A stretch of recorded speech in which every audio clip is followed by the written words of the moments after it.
నమస్తే. సంగంబేట టు పరిధిలో నేడు మేకపాటి విక్రమ్ రెడ్డి ఎన్నికల ప్రచారం. ప్రధాన రహదారి పక్కన ఉన్న 2 కుళాయిలు విరగ్గొట్టి రోడ్డు మొత్తం జలమయం చేసిన యెల్లో బ్యాచ్. ప్రతిరోజు రాత్రి 8 గంటలకల్లా ఆ ఏరియా నందు నీళ్లు ఆగిపోవడం జరుగుతుంది.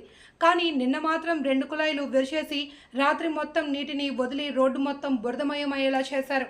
ఈ మేకపాటి విక్రమ్ రెడ్డి పర్యటన కార్యక్రమం ఎలా అయినా చెదరగొట్టాలి అనే ఉద్దేశంతో కుళాయిలు విరగ్గొట్టి రోడ్డు మొత్తం బురద చేసి సునకానందం పొందుతున్న పచ్చ బ్యాచ్.